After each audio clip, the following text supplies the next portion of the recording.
ખેડૂતોના ખેતરમાં જે પ્રકારે વીજ થાંભલા નાખવામાં આવી રહ્યા છે, હાઈ ટેન્શન વાયરો નાખવામાં આવી રહ્યા છે અને જે પ્રકારે ખાનગી કંપનીઓની દાદાગીરી છે પોલીસને આગળ કરવામાં આવી રહી છે અને ગાંધીનગર આ ખેડૂતો જઈ રહ્યા હતા અને તેમની રેલી કેમ ત્યાં સુધી ન પહોંચી, કેમ બે ફાંટા પડ્યા, તે તમામ મુદ્દે હવે કોંગ્રેસના નેતાઓ સામે આવ્યા છે અને તેમણે આમ આદમી પાર્ટીના નેતાઓના સામે ગંભીર આરોપ લગાવ્યા છે।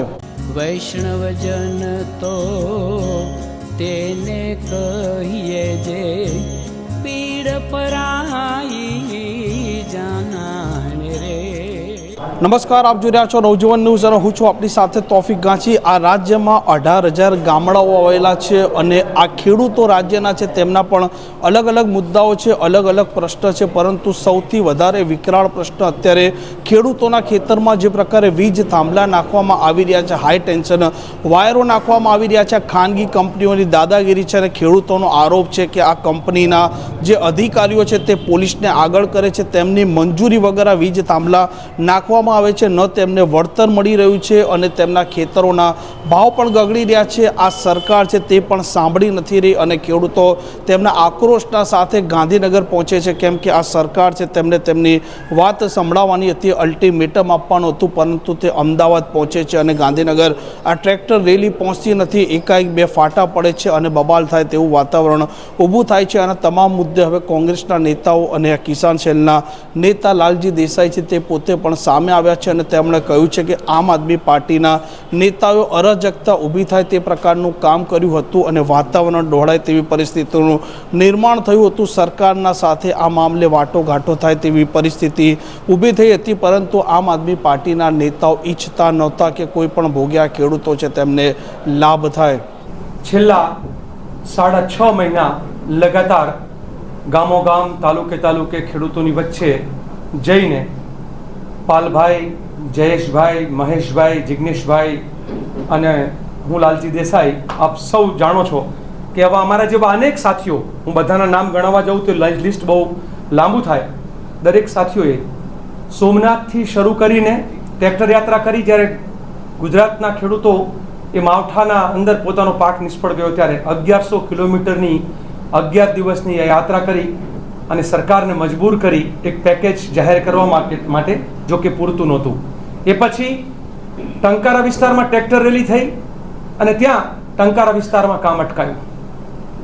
મને એ વાતનો આનંદ છે કે સાપકડા ગામના લોકોએ કહ્યું કે તો પાલભાઈ, મહેશભાઈ, જિગ્નેશભાઈ એ બધા લોકો ગામમાં આવે અને ગામમાંથી પોલીસની છાવણી હટે અને અમારા ખાતામાં કંપનીના પૈસા પડે, નહીં તો થાંભલા નાખતા હતા અને અમારા ખેડૂતોના પૈસા જે છે અમને ચૂકવતા નહોતા।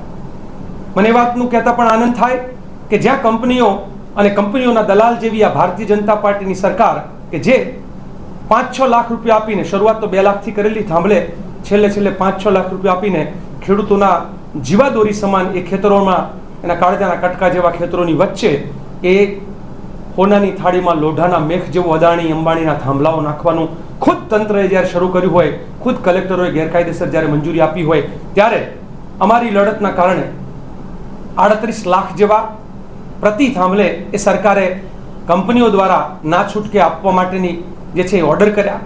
55 લાખ સુધીની ખાનગીમાં ઓફર થઈ ખેડૂતને થાંભલે આપવાની, પરંતુ આપ સૌ જાણો છો કે અમારી એક જ માંગ હતી કે ભાઈ વીજ પોલમાં તમને મન ફાવે એવું વળતર નહીં, પણ રાજસ્થાન મોડલ એટલે કે ભારતના, આપણા દેશના કાનૂન મુજબ 2013ના કાયદા મુજબ બજાર ભાવના 4 ગણા આપો, કાં તો તમે મહિને 50,000 ભાડું આપો, કાં તો તમે 2 કરોડ રૂપિયા આપીને સેટલમેન્ટ કરો ખેડૂત સાથે, અને નહીં તો પછી નફામાં ખેડૂતને કાયમી ભાગીદાર બનાવો। આ 4માંથી તમને સારું લાગે ને તમારી કંપની, તમારા આકાઓને જે સારું લાગે એ સ્વીકારો, પણ ખેડૂતોને તમે આ રીતે ખેતર પડાવી લો તો ન ચાલે। આપણી બેન દીકરીઓને જે રીતે એ ઢસડીને પોલીસ પકડી લે, જે રીતે એને ખેતર જતા દંડાવાળી કરીને રોકે, જે રીતે કોઈ ગામ પ્રોટેસ્ટ કરતું હોય તો પોલીસ લાઠીચાર્જ કરે, અને જ્યારે પોલીસના લોકો સાથે વાત કરી તો કે શું કરીએ, અમે તો આદેશના બંધાયેલા છીએ, ઉપરથી ઓર્ડર છે એટલે અમારાથી કશું ના થાય, અમારે તો કલેક્ટરનો એક વખત હુકમ થાય એટલે કરવું જ પડે। તો આ કલેક્ટરોને કોણ આવા હુકમ કરે છે કે જેના કારણે આવું થાય છે? આ બધી પરિસ્થિતિથી આપ સૌ વાકેફ છો, એ સિવાયના જે 4 મુદ્દાઓની માંગણીઓ એનાથી પણ આવા વાકેફ છો। આ બધા માટે થઈને ગામો ગામથી કિસાન કોંગ્રેસના અને કિસાન સંઘર્ષ સમિતિના નેતૃત્વમાં એક આંદોલન જે છે એ છેડાય છે. આમ તો 6 મહિનાથી આંદોલન ચાલતું હતું, પરંતુ જ્યારે અમે સર્કિટ હાઉસમાં પ્રેસ કોન્ફરન્સ કરીને 1111 ટ્રેક્ટર રેલીની જાહેરાત કરી અને પહેલી જ ટ્રેક્ટર રેલીમાં મેં એવું કહેલું કે શાસક પક્ષ તો આમાં આવી જ ના શકે, કારણ કે લૂંટારાઓ ખુદ આનો હિસ્સો બની ના શકે. એટલે ભાજપ હોય કે ભાજપની ભગીની સંસ્થા, જે એમના ધારાસભ્યો પણ કહે છે અને હકીકત પણ છે કે ભારતીય કિસાન સંઘ એટલે સંઘ જે છે એ પોતે એનો જેને સંઘ ના કરાય એવો ભારતીય કિસાન સંઘ એ ભાજપની ભગીની સંસ્થા છે. એના માટે અને સાથે સાથે કે જેણે ખેડૂતોને હળદરમાં ભેગા કરીને બધાને હળદર ભરાવવાનો, જેલમાં લઈ જવાનો કારસો કર્યો હતો અને જેલમાંથી ન છૂટે વહેલા, જ્યાં સુધી બીજી એક સભા ન થાય ત્યાં સુધી, જ્યાં સુધી એમના આકા દિલ્હીથી આવીને એ સભા ન કરે ત્યાં સુધી એ લોકો જેલમાં રહે. અને આ આરોપ મારો નથી, આ આરોપ મૂકનાર જે છે એ જેલમાં જનાર ખેડૂતો અને જેલમાં જનાર એ વખતના આમ આદમી પાર્ટીના નેતાઓએ કરેલો છે. આપ સૌ જાણો છો. એટલે દંડાવાળી કરાવવાની, જેલોમાં મોકલવાનું આ અમને મંજૂર નહોતું અને એટલા માટે અમે આમ આદમી પાર્ટીને પણ ત્યારે કહ્યું હતું કે સમર્થન કરવું હોય તો ગામો ગામ જઈને ખેડૂતોની વચ્ચે સમર્થન કરો, પરંતુ પહેલા કોઈ સમર્થનની વાત નહીં, કશું જ નહીં. અને ખબર પડી કે હજારો ટ્રેક્ટર રવાના થયા છે એટલે પછી 13મી તારીખે સાંજે એમણે જાહેરાત કરી કે અમારા આગેવાનો આ યાત્રામાં જોડાશે. આ આગેવાનોની યાત્રા નથી, આ ખેડૂતોની વેદનાની યાત્રા હતી, આ ખેડૂતોના અધિકારની યાત્રા હતી. અને આપ સૌ જાણો છો કે એક એવી યાત્રા, એક એવી ટ્રેક્ટર રેલી 2013 પછી 2013માં અહીંયા ટ્રેક્ટરોની રેલી આવી નીકળી હતી અને ત્યારે માંડલ બેચરાજી વિસ્તારના લોકોનો વિજય થયેલો. અને એવી જ એક યાત્રા ફરી એક વખત અને એનાથી પણ બમણા જુસ્સા સાથે જ્યારે નીકળી ત્યારે રાજકીય સ્ટન્ટ કરવા માટે થઈ અને પીઠમાં ખંજર ભોંકવાનું કોણે કર્યું, એના નામ, એના વિડીયો બધું જ મીડિયા પાસે પણ છે, પોલીસ પાસે પણ છે.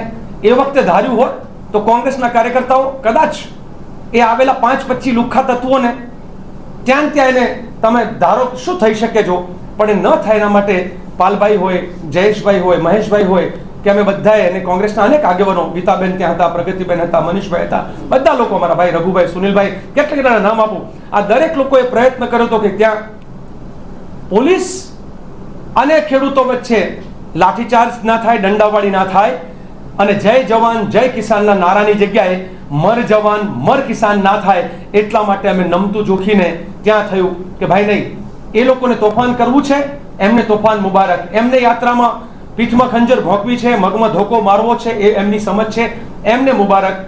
એટલા માટે થઈને અમે લોકોએ જે છે ત્યાં શાંત રહેવાનું અને ગાંધી ચિંતા માર્ગે, તમને ભૂતકાળના મારે અનુભવ પણ કેવા છે, જ્યારે જ્યારે કોંગ્રેસ દ્વારા કોઈ પણ અધિકારને લગતું પ્રદર્શન થયું હશે તો ક્યારે લાઠીચાર્જ નહીં થયો હોય, ક્યારે ગોળીબાર નહીં થયો હોય, કોઈ જેલમાં નહીં ગયું હોય.